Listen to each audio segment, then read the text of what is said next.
আমার কাছে ভিডিও আছে, আমি চ্যালেঞ্জ করছি মুখ্যমন্ত্রী আমার বিরুদ্ধে মানহানির মামলা করুন।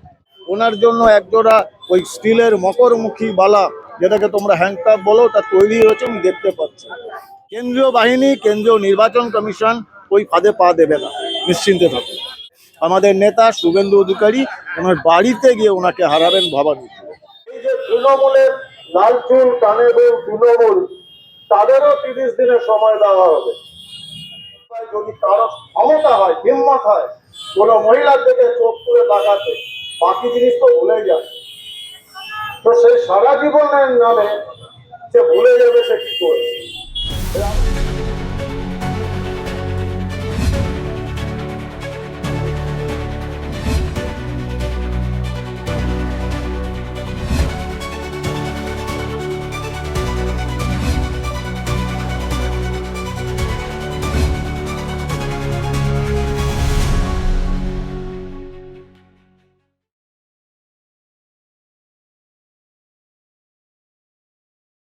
আপনাকে যেটা জিজ্ঞেস করবো, প্রচার কাজ কেমন চলছে, উত্তরপাড়ার মানুষের সাড়া কি বুঝছে? দেখো, আমি বাকি মানুষের মন্দ বোঝা মুশকিল, সে তো ইভিএম বক্স খুললে বোঝা যাবে। আমার যেটা অভিজ্ঞতা হচ্ছে, আমি মা বোনেদের, উত্তরপাড়ার মহিলাদের মুখে যে হাসি দেখছি। আমি রাজনীতিবিদ নই, কিন্তু আমি মনে হয় আমি কিছু একটা বুঝতে পারছি। পরিবর্তন আসছেই, কেউ আটকাতে পারবে না। মা বোনেদের মুখের হাসি দেখে স্যার, আমরা দেখতে পাচ্ছি যে একটা নির্দিষ্ট মিডিয়া আপনাকে কটাক্ষ করে বলছে যে র এজেন্টরা কি নিজের পরিচয় যথেচ্ছভাবে প্রকাশ করতে পারে অবসর গ্রহণের পরে? কি বলবেন এই বিষয়ে? উনি নিশ্চয়ই, আমি ওনার শিক্ষাগত যোগ্যতা সম্পর্কে আমার যথেষ্ট সন্দেহ রয়েছে, অথবা ওনার বাড়ির রেশন চলে কালীঘাটের পয়সায়। আমাদের যে অফিসিয়াল সিক্রেসি অ্যাক্ট 15 বছর, যেদিন আপনি রিটায়ারমেন্ট নেবেন তার থেকে 15 বছর। ভারতের অন্তত 5 জন আমাদের রয়ের যে সেক্রেটারি তারা 5 জন তারা বই লিখেছে। গ্যারি সাক্সেনা, ওনার বলুন নামগুলো নিয়ে চেক করতে। অশিক্ষিত লোকজন, RS দুলাত, গ্যারি সাক্সেনা, মিস্টার সম্পদ, এরা বই লিখেছে। 15 বছর, এটা হচ্ছে সার্ভিস অ্যাক্ট। এবং উনি এত বড় পণ্ডিত যে একটা চ্যানেলে বসে বড় বড় কথা বলছেন। আপনার কি মনে হয় রয়ে যদি আমি 15 বছর সিক্রেসি অ্যাক্টের আগে কথা বলতাম, ভারত সরকার আমার ছেড়ে দিত না আমার ডিপার্টমেন্ট আমার ছেড়ে দিত? এরা অশিক্ষিত। দেখুন, চটি চেটে পয়সা অর্জন করে, সে দাম তো দিচ্ছে, ঠিক আছে, আত্মা বিক্রি করছে। এবং আমি ড্যাম শিওর 5ই মেয়ের পর এই সাংবাদিকরা এসে আমাদেরও চটি চাটার চেষ্টা করবে। আমি চটি পড়ি না, এটা বুঝে যাবে। আমরা অপরদিকে দেখছি কালিয়াচকে জুডিশিয়াল অফিসারদের আটক করে রেখে মহিলাদের সামনে রেখে বিক্ষোভ জানানো হচ্ছে, তাদের নাম ডিলিটেড লিস্টে এসছে বলে। এত বড় একটা বিক্ষোভ জানানো, মানে সাধারণ জুডিশিয়াল অফিসাররা যেখানে নিরাপদ নয়, সেখানে আমাদের মতো সাধারণ মানুষের কি হবে? না, সাধারণ মানুষকে ভুগতে হবে। কারণ এতদিন তারা দিদিকে চেয়েছিল, দিদিকে পেয়েছে। বাংলার মানুষ মেয়েকে পেয়েছে। আপনাদের এখানকার সাংসদ ওই কালিয়াচকের ওই ঘটনার যে মুখ্য অপরাধী মোফাজ্জলুল, সে তো দিব্যি সাংসদ কল্যাণ ব্যানার্জি সঙ্গে নিয়ে ঘুরে বেড়াচ্ছে। ওরা আবার আমার উপর প্রশ্ন তোলে, ঠিক আছে, উত্তরপাড়া জনগণ জবাব দেবে। একজন সন্ত্রাসবাদীকে নিয়ে ঘুরে বেড়াচ্ছেন সাংসদ, একজন সন্ত্রাসবাদী বাংলাদেশে জসিমউদ্দিন রহমানি মমতা ব্যানার্জিকে বলছেন স্বাধীন পূর্ব পাকিস্তানে জয়েন করুন। মোদির প্রশাসন থেকে বেরিয়ে এসে বাংলার মুখ্যমন্ত্রীকে আমি 2 বছর ধরে অন্তত 150 বার আমি চ্যালেঞ্জ করেছি মুখ্যমন্ত্রীকে যে আপনি জিহাদি, হয় আমার বিরুদ্ধে মানহানি মামলা করুন, আমাকে অ্যারেস্ট করুন, অথবা আপনি আপনার দলের কেউ এই বক্তব্য রাখুন যে জসিমউদ্দিন রহমানি একজন বিদেশি সন্ত্রাসবাদী, তার মুখে আমার কন্ট্রোল নেই, সে কিছুই বলতে পারে। আমরা ভারতের সঙ্গে রয়েছি, ভারতীয় রাষ্ট্রের সুরক্ষা রক্ষা করছি। আজ পর্যন্ত 2 বছরের মুখ্যমন্ত্রী ওনার নামটা মুখে আনে। পাকিস্তান সেন্ট্রাল ইসলামাবাদের মেম্বার পার্লামেন্ট শাহাদুদ্দিন, সে আবার নওয়াজ শরীফ সরকারের মন্ত্রী। সে পাকিস্তান টেলিভিশন চ্যানেলে বলেছিল যে আমরা আবার 370 ধারা ফিরিয়ে আনব। সে বলেছিল আমরা কাশ্মীর ভারত থেকে আবার ছিনিয়ে নেব ইনশাল্লাহ। তাকে প্রশ্ন করেছিলেন সাংবাদিক যে আপনি এত সাহস পান কি করে, বলেন কি করে? কি বলেছিলেন, আমার কাছে ভিডিও আছে, এবার আমিও এগুলো ভাইরাল করব লোকের মধ্যে। উত্তরপাড়া প্রতি কটা মানুষের কাছে ওই ভিডিও থাকবে। যে পাকিস্তানের এমপি মন্ত্রী বলছিল যে আমরা কাশ্মীর ছিনিয়ে আনবো, 370 আবার ফিরিয়ে আনবো, কারণ দু একটা নাম বলেছিল, অরবিন্দ কেজরিওয়াল, কমিউনিস্ট পার্টি এবং বাংলার মুখ্যমন্ত্রী মমতা ব্যানার্জি। আমার কাছে ভিডিও আছে, আমি চ্যালেঞ্জ করছি মুখ্যমন্ত্রী আমার বিরুদ্ধে মানহানির মামলা করুন। স্যার, কিন্তু প্রশ্নটা থেকে যাচ্ছে জুডিশিয়াল অফিসার, তাদের তো প্রতিরক্ষা দেওয়ার দায়িত্ব নির্বাচন কমিশনের, তাহলে তাদের হাতে তো কেন্দ্রীয় বাহিনী রয়েছে, তারপরেও এরকম ঘটনা দেখা যাচ্ছে। দেখুন, আমি বারবার বলেছি, একটা গভীর চক্রান্ত করেছে মমতা ব্যানার্জি, বাংলার মুখ্যমন্ত্রী, এবং সেদিকে নিয়ে যাচ্ছে। আমি ধন্যবাদ দেব কেন্দ্রীয় বাহিনীকে, যে তারা সংযম দেখিয়েছে। বাংলার মুখ্যমন্ত্রী উনি চিরকাল লাশ নিয়ে কারবার করেছে, ওনার এখন লাশ চাই, উনি পাগল হয়ে গেছেন। ওনার যাবতীয় ট্রাম্প কার্ড খতম, এসআইআর হয়েছে, উনি ভবিতব্য দেখতে পাচ্ছেন। ওনার জন্য একজোড়া ওই স্টিলের মকরমুখী বালা, যেটাকে তোমরা হ্যান্ডকাপ বলো, তা তৈরি হয়েছে, উনি দেখতে পাচ্ছেন। ওনার শেষ, বাংলার ওনার দুধেল গাইদের উনি উস্কাচ্ছেন, যাতে এমন একটা কিছু হয় কেন্দ্রীয় বাহিনী গুলি চালাতে বাধ্য হয়।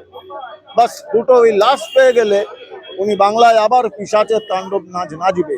কেন্দ্রীয় বাহিনী, কেন্দ্রীয় নির্বাচন কমিশন ওই ফাঁদে পা দেবে না, নিশ্চিন্তে থাকুন। তাহলে কি রাজ্য কোথাও না কোথাও রাষ্ট্রপতি শাসনের দিকে এগোচ্ছে? আমার মনে হয় না অ্যাটল, আমার মনে হয় না। যথাযোগ্য সময় সারণী অনুসারে ভোট হবে, এবং 5ই মে বাংলার মুখ্যমন্ত্রী মমতা ব্যানার্জি, কেয়ারটেকার মুখ্যমন্ত্রী, উনি প্রাক্তন মুখ্যমন্ত্রী হবেন, প্রাক্তন বিধায়িকা হবেন। আমাদের নেতা শুভেন্দু অধিকারী ওনার বাড়িতে গিয়ে ওনাকে হারাবেন ভবানী। 1956-র ভয় তো এখনো কাটেনি, 2021-এ নন্দীগ্রামে গেছিলেন। এবার দেখুন 5000 ভোটে হারবেন ভবানী। স্যার, গত 2 তারিখে দেখলাম 2রা এপ্রিল শুভেন্দু বাবুর মনোনয়ন পত্র জমা ছিল, সেখানে উপস্থিত ছিলেন স্বরাষ্ট্রমন্ত্রী অমিত শাহ, এবং সেখানে দেখা গেছে রোড শো এর সময়তে ভবানীপুরে একদল তৃণমূলের দুষ্কৃতী, তারা কালো পতাকা দেখায়, চোর স্লোগান দেয়, বিভিন্নভাবে বাধা সৃষ্টি করে, বিক্ষোভ দেখায়, এবং সেখানে রাজ্য পুলিশ সেখানে পরিস্থিতি সামাল দিতে ব্যর্থ হয়ে যায়। না, আমি আবার বলছি, দেখুন, রাজ্য পুলিশ এই মুহূর্তে কেন্দ্রীয় পুলিশ, রাজ্য পুলিশ, এরা নির্বাচন কমিশনের আন্ডারই কাজ করছে, এবং তাদের পরিষ্কার ব্রিফিং করা আছে যে কোনোভাবেই তৃণমূলের প্ররোচনায় হাত দেবেন না, কারণ তৃণমূলের প্ররোচনায় পা দিলে এরা একটা আগুন জ্বালাতে আছে বাংলায়, সেটা হতে দেবে না। শুভেন্দুবাবু বাঘ, অমিত শাহ বাঘ, বাঘেরা ওই শেয়াল আর বেড়ালের ক্যাচক্যাচানিতে ভয় পায় না, ও এক খাবার মারলে একসঙ্গে 100টা বেড়াল মরবে, যথাসময়ে সেটাও মারা হবে। আমরা অপেক্ষায় রয়েছি। এখন আমাদের লক্ষ্য পরিষ্কার, 5ই মে। 4ই মে শেষ হবে কাউন্টিং, 5ই মে আমরা হোলি খেলব। তাহলে বাংলায় কি গেরুয়া ঝড় উঠছে? উঠে গেছে, দেখতে পাচ্ছি। 2011-তে যেমন তৃণমূলের ঝড় উঠেছিল, বামপন্থীদের, কমিউনিস্টদের বঙ্গোপসাগরে ফেলেছিল, এবার মানুষ সিদ্ধান্ত নিয়ে নিয়েছে, শুধু ওই সময়ের অপেক্ষা। কাল তো আর আপনারা ভোট দিতে পারবেন না, ভোটটা আপনাকে 29 এপ্রিল দেবেন। ভোট বাক্সটা খোলা হবে কিন্তু 4 তারিখ, আর 5 তারিখ আমরা এইখানেই আবির নিয়ে উৎসব। ধন্যবাদ, অসংখ্য ধন্যবাদ।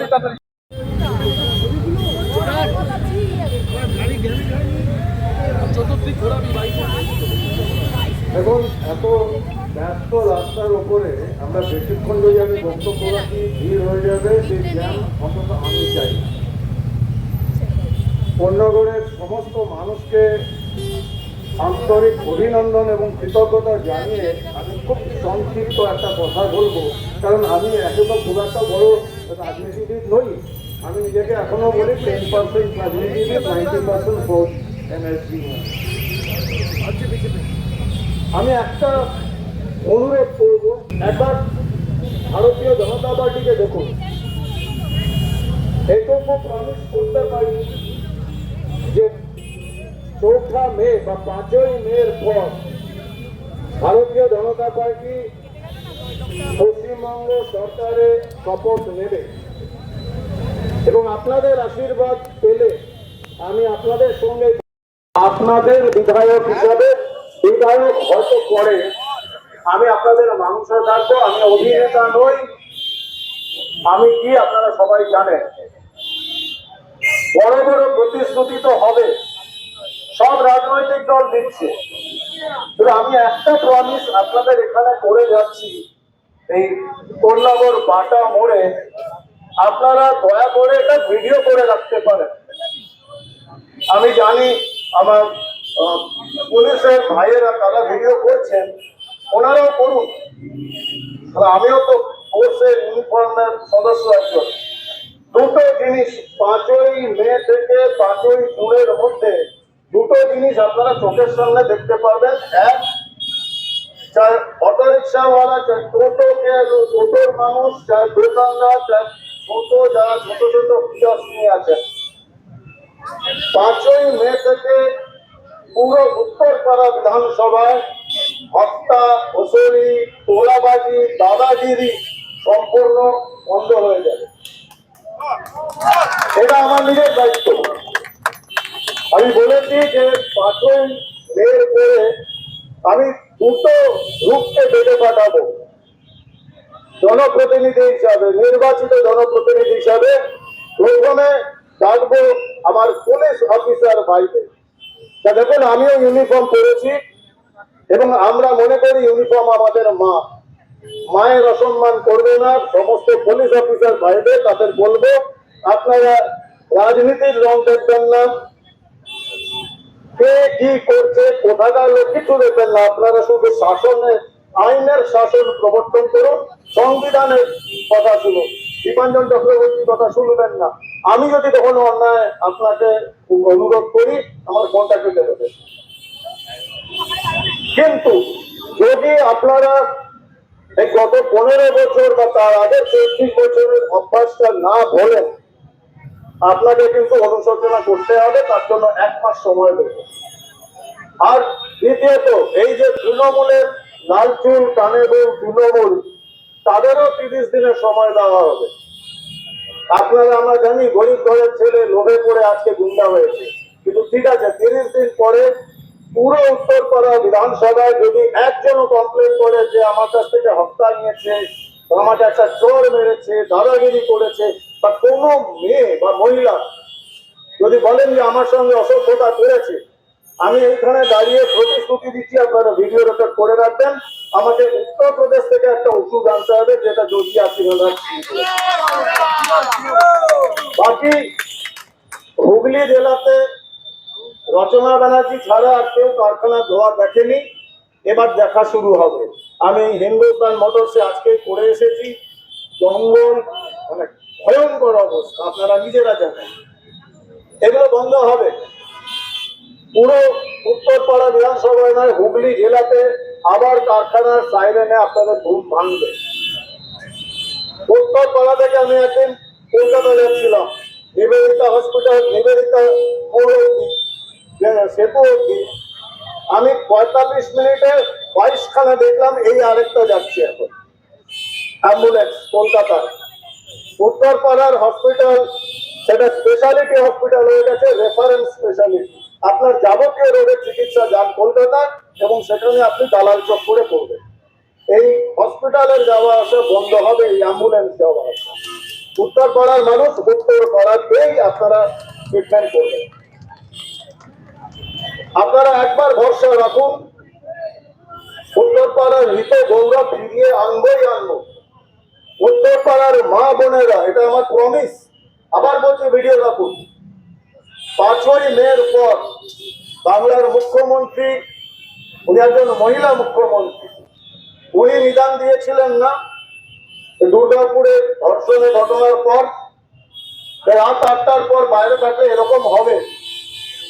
আমি আপনাদের প্রতিশ্রুতি দিচ্ছি, রাত 8টা কেন, আমাদের কন্যা সন্তান, আমাদের মা বোনেরা সারা রাত যখন ইচ্ছা তার বাড়ি আসবেন, যখন ইচ্ছা কাজ করতে যাবেন, যখন ইচ্ছা যেখানে যাবেন। উত্তরপাড়া বিধানসভায় যদি কারো ক্ষমতা হয়, হিম্মত হয় কোনো মহিলার দিকে চোখ তুলে তাকাতে, বাকি জিনিস তো ভুলে যান। তো সেই সারা জীবনের নামে সে ভুলে যাবে সে কি করেছে। ওই আবার বললাম, উত্তরপ্রদেশের ওষুধ আমরা এখানেও আনবো। ওই যোগী আদিত্যনাথজির যে ওষুধের দোকান আছে সেখান থেকে হাফ এনকাউন্টার, ফুল এনকাউন্টার আসবে, গুন্ডা বদমাস এদের জন্য। আপনারা, আমি আর বক্তব্য বেশিক্ষণ রাখছি না, কারণ প্রচুর জ্যাম হয়ে গেছে। সবার কাছে আমি ক্ষমা চেয়ে নিচ্ছি যারা গাড়িতে বসে আছেন এতক্ষণ ধরে। আমরা এই মুহূর্তে আমি শেষ করলাম আমার বক্তব্য। জয় হিন্দ, বন্দে মাতরম।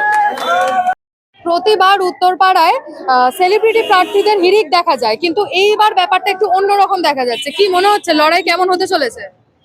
লড়াই তো আমরা তো মনে হয় আমাদের লড়াইয়ের আমরা জিতের যে ট্রফিটা, সেই ট্রফিটা নেওয়া শুধু বাকি আছে। খেলা হয়ে গেছে আমাদের মঞ্চে, ভিক্টরি মঞ্চে আমাদের ট্রফিটা নেওয়া শুধু বাকি আছে। 29শে এপ্রিল আসছে দিন, সাধারণ মানুষ বিজেপিকে ভোট দিয়ে পদ্মফুলে জেতাবে এবং আমাদের যে ভিক্টরি, এই ভিক্টরি ট্রফিতে দাঁড়িয়ে আমাদের এনএসজি কমান্ডো উত্তরপাড়া বিধানসভার ভারতীয় সেনাবাহিনীর প্রধানমন্ত্রী নরেন্দ্র মোদীজি যাকে পাঠিয়েছেন ডাইরেক্ট আমাদের এখানকার ডেভেলপমেন্টের জন্যে, তিনি হচ্ছেন দীপাঞ্জন চক্রবর্তী স্যার। তিনি অলরেডি জিতেছেন। আমার বিশ্বাস 36 বছর রাজনীতি করার অভিজ্ঞতা নিয়ে আমি আপনাকে এই কথা বলতে পারি, সারা পশ্চিমবাংলায় যে কোনো প্রার্থী তার যে সাংবিধানিক অধিকার সেটা নিয়ে নিশ্চয়ই তারা আদর্শগতভাবে মানুষের কাছে যাবেন। কিন্তু আমরা ভারতীয় জনতা পার্টি এখানকার মানুষের পালস, দিল্লিতে যে সরকার, উত্তরপাড়া বিধানসভায় সেই সরকারের একজন প্রতিনিধি হবেন। পশ্চিমবাংলায় আমাদের ভারতীয় জনতা পার্টির সরকার গঠন হবে এবং আমি আজকে বলে দিয়ে যাচ্ছি ম্যাডাম, আমাদের এই কেন্দ্র থেকে দীপাঞ্জন চক্রবর্তী মহাশয় এমএলএ হবেন, মিনিস্ট্রি গঠন করার সময় উনি মন্ত্রীও হবেন। একদিকে আমরা দেখছি কল্যাণ বন্দ্যোপাধ্যায়ের ছেলে শীর্ষেন্দু বন্দ্যোপাধ্যায়, আর অপরদিকে দেখা যাচ্ছে লড়াকু নেত্রী মীনাক্ষী মুখোপাধ্যায়। লড়াই কতটা কঠিন হতে পারে? কোনো কঠিনই নয়, কোনো ওজনের কোনো ব্যাপারই নেই। আমরা লড়াইয়ের, আমি তো একটু আগেই আপনাদের মাধ্যমে, প্রতিনিধির মাধ্যমে, আপনাদের মিডিয়ার মাধ্যমে আমি বলেই দিয়েছি, খেলা হয়ে গেছে। যেতে ভিক্টরি ট্রফিটা আমরা নিতে বাকি আছি। উত্তরপাড়া বিধানসভা কেন্দ্রে ভারতীয় জনতা পার্টির বিজেপি যিনি candidate, x commando, NSG commando, ভারতীয় ফৌজির আর্মির সেনা এবং ভারতীয় র রিসার্চ অ্যান্ড অ্যাডমিনিস্ট্রেটিভের যে আমাদের রিসার্চ গোয়েন্দা বাহিনীর এই অফিসার, তিনি মানুষের আশীর্বাদ পাবেন। 29শে এপ্রিল তিনি জিতবেন। 4 মে আপনারা ব্যালট বাক্স কাউন্টিং এর সময় দেখবেন যখন রেজাল্ট ঘোষণা হবে।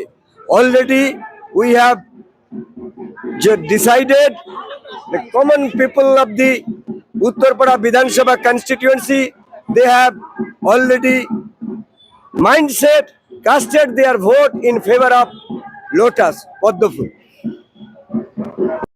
এবার কি বাংলায় পরিবর্তনের ঝড় উঠছে? একদম।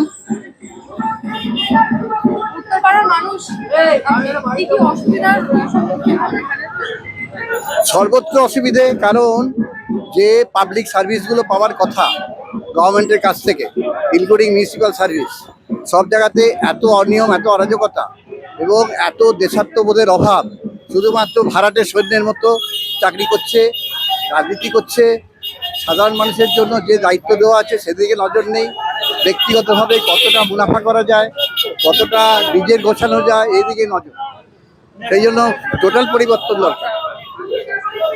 এখানে প্রার্থী ছিলেন কাঞ্চন মল্লিক, কি কি করলেন আপনাদের জন্য? দেখুন, কাঞ্চন মল্লিক কি করলেন আমাদের দেখার বিষয় না। যে সরকার আছে, সরকারের প্রতিনিধি হিসেবে কাঞ্চন মল্লিকের যে ভূমিকা ছিল, সেই ভূমিকাটা আমরা চোখে দেখতে পাই। কাঞ্চন মল্লিক তো ব্যক্তিগতভাবে কিছু করার কথা নয়, উনি এখানকে আমাদের প্রতিনিধি হিসেবে আমাদের অসুবিধাগুলো দেখার কথা। ওনাকে এখানে পাওয়াই যেত না। অফিস ছিল, অফিসে কিছু ছেলেরা বসে থাকতো, ওরা কাজের কাজ করতো না, নিজেদের কিছু করতো আর কি। কাঞ্চন মল্লিকের নাম করে যা করা যায়। সেই জন্য এমএলএ কে আলাদা করে দোষ দেওয়ার কিছু নেই, যেমন দল তেমন তার লোকজন। একদিকে দীর্ঘদিনের রাজনীতিবিদ কল্যাণ বন্দ্যোপাধ্যায়ের ছেলে শীর্ষেন্দু বন্দ্যোপাধ্যায়, অপরদিকে লড়াকু নেত্রী মীনাক্ষী মুখোপাধ্যায়। লড়াই কতটা কঠিন হতে চলেছে এবারে? লড়াই কঠিন নয়, কারণ জনতা ওরকম দল দেখে আর ভোট দেবে না। জনতা মানুষ দেখে ভোট দেবে, ভরসার চরিত্র দেখে ভোট দেবে। ভারতীয় জনতা পার্টি ডক্টর শ্যামাপ্রসাদ মুখার্জির যে পার্টি, তাকে তো একবারও এখানে ক্ষমতায় দেখেনি কেউ। একবার ক্ষমতায় দেখলে তখন বুঝতে পারবে ডিফারেন্সটা কি। কাজেই ব্যক্তি তারা ভালো, সব খুব ভালো ক্যান্ডিডেট তারা পার্টিগতভাবে, কিন্তু আদর্শগতভাবে তাদের যে বিজাতীয় আদর্শ নিয়ে তারা আছে, আর তৃণমূলের ক্ষেত্রে তো কোনো আদর্শের নামগন্ধই নেই। অতএব তাদের সঙ্গে আমরা কম্পেয়ার করছি না। আমরা কম্পেয়ার করছি জনতাকে যে ভাতা দিয়েছে, সেই ভাতাজীবী জনতা বানিয়ে ফেলেছে। সেই ভাতাজীবী জনতাকে আমরা বলতে চাইছি যে ভাতা এখানেও পাবে, কারণ এটা সার্কুলার ইকোনমি নিয়মে সমস্ত রকম সুবিধা বজায় থাকে, কোনো সুবিধা যাবে না। এটা জনগণ বুঝে যদি অন্তত এবার বুদ্ধি করে, একটাই তো ক্ষমতা ভোট, এই ভোটের ক্ষমতাটা প্রয়োগ করে যদি একটু পাল্টে দেয়, জনতার লাভ হবে। আর জনতাকে বোঝানোর জন্যই আমরা ব্যস্ত, আমরা ওই পার্টি নিয়ে কোনো ভাবছি না। গত 2 তারিখ দেখেছিলাম যে শুভেন্দু অধিকারীর মনোনয়ন যেদিনকে জমা দেওয়ার ছিল, অমিত শাহ রাজ্যে এসেছিলেন এবং একটি রোড শোয়ের ব্যবস্থা করা হয় এবং একদম তৃণমূলের গুন্ডা বাহিনী তারা অমিত শাহ এবং শুভেন্দু অধিকারীকে কালো পতাকা দেখায় এবং নানাভাবে বাধা দেওয়ার চেষ্টা করে। এইটা কি করবে? এই ধরনের রাজনীতি তো এখানে প্র্যাকটিস করা হয়েছে না, ওরা তো, ওদের কোনো দোষ নেই। যারা এরকম করছে, তাদের যারা চালাচ্ছে তারা ওদের সদ্বুদ্ধি দেয়নি এবং কোনো রকম পলিটিক্যাল এডুকেশন যেটাকে বলে সংস্কার, সেগুলো দেয়নি। কাজে ওদের মধ্যে ওরা ব্যবহার করেছে। আমরা এটি খুব চিন্তা করি না, আমরা এগুলোকে ইগনোর করি। বিভিন্ন জায়গায় দেখা যাচ্ছে যে তৃণমূলের যারা কর্মীরা তারা শাসাচ্ছে, বাড়ি বাড়িতে গিয়ে তাদের হুঙ্কার দিচ্ছে যে এইভাবে কি একটা ভোট করানো সম্ভব? ওরা হুঙ্কার দিচ্ছে কারণ ওদের অন্য কিছু অস্ত্র এখন নেই।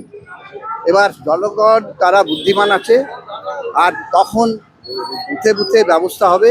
ভারতীয় জনতা পার্টির সৈনিকরাও তারা মানুষের কাছে যাবে এবং সংখ্যায় তারা যথেষ্ট থাকবে ওদের মোকাবিলা করার জন্য। কারণ ভোটের অধিকার নিয়ে যারা এরকমভাবে ভোটের অধিকারকে বাজেয়াপ্ত করবে, এই ধরনের জিনিস এবার বরদাস্ত হবে না। এবার কি তাহলে এটাই পরিষ্কার হয়ে যাচ্ছে যে তৃণমূল ভয় পাচ্ছে? ভয় পাচ্ছে, একেবারে ভয় পাচ্ছে। ভয় পাওয়া উচিতই। এবার আমরা কেউ ভয় দেখাচ্ছি না, ওরা নিজেরাই ভয় পাচ্ছে। উল্টো দিয়ে কেউ ভয় দেখাচ্ছে না, কারণ ওরা বুঝতে পারছে ভেতর থেকে ওরা যেটা করেছে মানুষ বুঝে ফেলেছে। মানুষ এবার পরিবর্তন চাইছে, ওরা পরিবর্তনটাকে ভয় পাচ্ছে। পরিবর্তন হলে তো ওরা থাকবে না। নারী হিসেবে এই বাংলায় কতটা সুরক্ষিত বোধ করেন? একদমই নয়। আমাদের মুখ্যমন্ত্রী নারী, আপনারা সবাই দেখতে পাচ্ছেন প্রতিদিন একটা না একটা ধর্ষণের ঘটনা ঘটে চলেছে। আমরা সেটার তীব্র প্রতিবাদ জানাই। এবং এই সরকার মেয়েদের নিয়ে ছিনিমিনি খেলছে, মেয়েদের আত্মসম্মান কিচ্ছু নেই। এটা কিন্তু আমরা সবার মাধ্যমে বুঝতে পারছেন আপনারা যে যত মেয়েরা বেরিয়েছে, সবাই কিন্তু এখন জনগণ খেপে গেছে, জনগণ কিন্তু পথে বেরিয়েছে। 26-এর নির্বাচন তৃণমূলের বিসর্জন। তাহলে কি এবারে সারা বাংলায় পরিবর্তনের ঝড় উঠছে? একদম 100%। প্রতিটি জায়গায় পরিবর্তনের ঝড় উঠেছে এবং সঠিকভাবে যদি নির্বাচন করতে দেয়া হয় তাহলে নিশ্চয়ই পরিবর্তন আসবে। এই পরিবর্তনটার অপেক্ষায় আমরা সারা পশ্চিমবঙ্গের মহিলারা শুধু নয়, ভাইয়েরা বোনেরা সবাই আছে। প্রতিবার আমরা উত্তরপাড়ায় সেলিব্রিটি প্রার্থীদের মুখ দেখতে পাই, এবারে একটু অন্য ধরনের। দীপাঞ্জন চক্রবর্তী, যিনি প্রাক্তন এনএসজি, কতটা আশাবাদী আপনারা তার থেকে? দেখুন, উনি এতদিন মানে ভারত মাতার বীর সন্তান বলবো। উনি এতদিন দেশের জন্য লড়ে এসছেন এবং আজকে পশ্চিম বাংলায় এসছেন লড়ার জন্য, সমস্ত মানুষের জন্য, সাধারণ মানুষের জন্য, যারা কিন্তু সমস্ত প্রকল্পগুলো পাচ্ছে না। আপনারা দেখতে পাচ্ছেন ন্যানো বাড়িটা কিভাবে মানে গভর্নমেন্ট থেকে দিচ্ছে, সেগুলো হচ্ছে। তো এইগুলোর প্রতিবাদ করার জন্য আজকে যে আমাদের ভোট, যে নির্বাচন হয়েছে, সেটা ধর্মের সাথে অধর্মের যে লড়াই চলছে তার নির্বাচন। সুতরাং সমস্ত মানুষ বুঝছে, অন্যায়ের প্রতিবাদ করছে এবং আমাদের সাথে পথে হাঁটছে, পায়ে পা মিলিয়েছে। আমরা আশাবাদী। কি বুঝছেন উত্তরপাড়ার পরিস্থিতি? বুঝছি বলতে শুধুমাত্র উত্তরপাড়া নয়, শ্রীরামপুর সাংগঠনিক জেলার 7টা বিধানসভাতেই আমরা জয়লাভ করব বিপুল সংখ্যক ভোটে। বিন্দুমাত্র সাংগঠনিকভাবে আমাদের মধ্যে কোনো সংশয় নেই। অপরদিকে আমরা দেখছি মীনাক্ষী, যিনি একজন লড়াকু, একজন নেত্রী। লড়াই কতটা কঠিন হতে পারে বলে আপনার মনে হয়? উনি একটা সময় লড়াই করেছেন রাজনৈতিকভাবে, এ কথা আমরা কেউ অস্বীকার করতে পারি না। কিন্তু বিগত 15 বছরের ওনার রাজ্য পরিচালনার যে ত্রুটি বিচ্যুতি আমরা রাজনৈতিক কর্মী হিসাবে সেগুলো তুলে ধরছি। সাধারণ মানুষ আমাদের কথা শুনছেন, আমাদের মতামতকে স্বাগত জানাচ্ছেন। আমরা আশা করছি এই বিধানসভায় মমতা ব্যানার্জির সরকার 100 নিচে সিট পাবে এবং আমরা 2/3 সংখ্যাগরিষ্ঠতা নিয়ে ভারতীয় জনতা পার্টি ডাবল ইঞ্জিনের সরকার প্রতিষ্ঠিত হবে। এবারে ভারতীয় জনতা পার্টির যিনি প্রার্থী হয়েছেন দীপাঞ্জন চক্রবর্তী, তার প্রতি কতটা আশাবাদী আপনারা? কি কি আশা করছেন তাদের থেকে? উত্তরপাড়ার মানুষ সারা পশ্চিমবঙ্গের মধ্যে অন্যতম উচ্চশিক্ষিত মানুষের বাস। পশ্চিমবঙ্গের যে 294টা বিধানসভা আছে তার মধ্যে পার্টি অনেক চিন্তা ভাবনা করে রাজনৈতিক মুখ পরিত্যাগ করে একজন স্বচ্ছ, বিচক্ষণ, নির্ভীক, দেশভক্ত মানুষকে উত্তরপাড়ার মতো ঐতিহাসিক জায়গায় দাঁড় করিয়েছেন। পার্টির কেন্দ্রীয় নেতৃত্বের অনেক সুচিন্তিত চিন্তা ভাবনা আছে, সুতরাং পার্টির নিজের নেতৃত্বের যে চিন্তা ভাবনা সেটাকে আমরা ওয়েলকাম করছি। দীপাঞ্জন বাবু তার সাধ্যমতো চেষ্টা করছেন।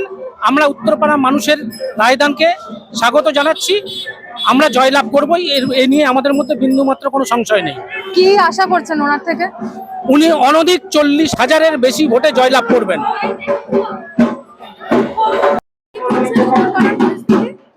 আমরা একজন সৎ নির্ভীক এনএসজি কমান্ডো পেয়েছি। উত্তরপাড়াবাসীর এবার বিবেচনা করে দেখা উচিত যে তারা করাপ্টেড লোকজনকে ভোট দেবেন নাকি সৎ নির্ভীক মানুষকে ভোট দেবেন। এই বিচারের রায় কিন্তু উত্তরপাড়াবাসীর কাছেই আছে। প্রতিবার তো উত্তরপাড়ায় সেলিব্রিটি প্রার্থীদের ভিড় দেখা যায়, কিন্তু এইবারে একটু অন্য ধরনের। প্রাক্তন কমান্ডো দীপাঞ্জন চক্রবর্তী, কতটা কি আশা করছেন তার থেকে? এনারাই তো বর্তমানে রিয়াল হিরো এনারা, সুতরাং আলাদাভাবে কিছু বলার নেই। মানুষ বিবেচনার সঙ্গে ভোট দেবেন।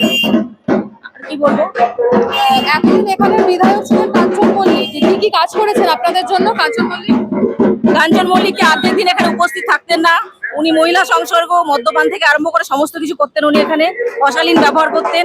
কল্যাণবাবু ওনাকে গাড়ি থেকে নামিয়ে দিয়েছেন ওর ব্যবহারের জন্য। আমাদের আর নতুন করে কিছু বলার নেই। আমরা একজন স্বচ্ছ এমএলএ চাই, নির্ভীক হিরো, রিয়াল হিরো চাই আমরা। অপরদিকে আমরা দেখছি কল্যাণ বন্দ্যোপাধ্যায়ের ছেলে শীর্ষণ্য বন্দ্যোপাধ্যায় তৃণমূলের প্রার্থী হয়েছে। লড়াই কেমন হতে চলেছে? এটা এখন পরিবারতন্ত্র হয়ে গেছে ভোটটা, তো সুতরাং তার কোনো পরিচিতি নেই শীর্ষণ্য বন্দ্যোপাধ্যায়। এখানে এনার একটা নিজস্ব পরিচিতি আছে। তিনি একজন এনএসজি কমান্ডো, ইন্ডিয়ান আর্মি, তো দেশপ্রেমিক। আমরা সেই হিসাবে তাকেই আমরা চাই। অপরদিকে সিপিএম এর প্রার্থী মীনাক্ষী মুখোপাধ্যায় যথেষ্ট লড়াকু একজন নেত্রী। হ্যাঁ, উনি লড়াকু নেত্রী ঠিকই আছেন, কিন্তু আমরা নেতাই ভুলে যাইনি, আমরা বানতলা ভুলে যাইনি, আমরা মরিচাপি ভুলে যাইনি, আমরা সাইবারি ভুলে যাইনি। আবার সেগুলো পুনরাবৃত্তি হোক আমরা চাই না। কি বুঝছেন উত্তরপাড়ার পরিস্থিতি পরিবর্তন আসছে? उत्तरपाड़ा विधानसभा 2026 में हमारे एनएसजी कमांडो सर जो है वो कोई भी हालत के अंदर में इस बार हम लोग जीतते हैं। 2026 का आप गांव-गांव कहीं भी, पूरा वेस्ट बंगाल के अंदर कहीं भी घूम लीजिए, आप कहीं भी हर गली में आप पता कर लीजिए, हर जगह एक ही मुंह पर नाम है कि मोदी जी जिंदाबाद, भारतीय जनता पार्टी जिंदाबाद। कहीं पर भी कोई भी आपको डाउट नहीं है, इस बार ममता दीदी का विदाई तय है। कहीं भी कोई शक नहीं है इसके अंदर में। 2000% हम बोल रहे हैं कि इस बार मोदी सरकार है, इस बार भारतीय जनता पार्टी की सरकार है। ওই জন্যই আমাদের যে हम लोग हमारा পাল্টানো দরকার, চাই বিজেপি সরকার। পাল্টানো দরকার, চাই मोदी जी ने हम लोग को उपहार भेजा है, डायरेक्ट एनएसजी कमांडो भेजा है, जो चुन चुन करके जितनी भी गंदगी कर रखे हैं सारी गंदगी को निकालेंगे। ये यूपी के दूसरे योगी है, जिसको देखेंगे तो गलत है उसको पूरा एकदम सजा देंगे। और इस बार सत्ता 2026 पश्चिम बंगाल की मोदी सरकार की है, बीजेपी सरकार की है। हम लोग सरकार बनाएंगे, ये 2026 का फाइनल है। आप 4 मई को कहीं देखिएगा, शाम 5 बजे आप देखिएगा कि झंडा बीजेपी का, भारतीय जनता पार्टी का झंडा लहरा रहा है और हम लोग अबीर खूब उड़ाएंगे। भारत माता की जय। কি বুঝছেন উত্তরপাড়া পরিবর্তনের ঝড়? এবারে পরিবর্তন হবেই এবং আমরা 100% আশাবাদী এবারে বিজেপি আসছেই ক্ষমতায় এবং আমাদের উত্তরপাড়া বিধানসভা নির্বাচনের ক্ষেত্রে উত্তরপাড়া বিধানসভার যে বিজেপি প্রার্থী রয়েছেন দীপাঞ্চন চক্রবর্তী মহাশয়, আমরা 100% আশাবাদী ওনার নামেই উনি অনেকটা ভোটে এগিয়ে গেছেন। ভোট না হতেই ওনার নামে ওনার কর্মজীবনে উনি যা করে এসেছেন, উনি ভারত মাতার একজন বীর সন্তান, উনি অনেকটা এমনিতেই উনি এগিয়ে আছেন। অতএব আমরা একদম আশাবাদী এবারে বিজেপি ক্ষমতায় আসছে এবং আমরা দুর্নীতি মুক্ত একটি রাজ্য চাই, এক কর্মসংস্থান চাই এবং আমরা সবকিছুতে এই রাজ্যকে আমরা ভারতের মধ্যে শ্রেষ্ঠ আসনে বসাতে চাই। প্রতিবার তো আমরা দেখি যে উত্তরপাড়ায় সেলিব্রিটি প্রার্থীদের হিড়িক, কখনো কি কাজ করেছে? দেখুন, সেলিব্রিটি প্রার্থী যারা আছেন তাদের দিয়ে কিন্তু কোনো আমার মনে হয় না খুব একটা রাজনৈতিক কাজ এগোতে পারে এবং রাজনীতির ক্ষেত্রে আমার মনে হয় উপযুক্ত প্রার্থী হিসেবে যারা কাজ করবেন, যারা মানুষের সুখ দুঃখের পাশে প্রতিনিয়ত থাকবেন, আমার মনে হয় তাদের ক্ষেত্রে আমাদের প্রার্থী অনেক এগিয়ে আছেন এবং উনি বলেই দিয়েছেন যে আমি জিতে আপনার উত্তরপাড়া বিধানসভাকে কোথায় নিয়ে যেতে হয় আমি দেখাবো। আমরা আশাবাদী, একদম 100% আমরা এবারে জিতছি। ধন্যবাদ।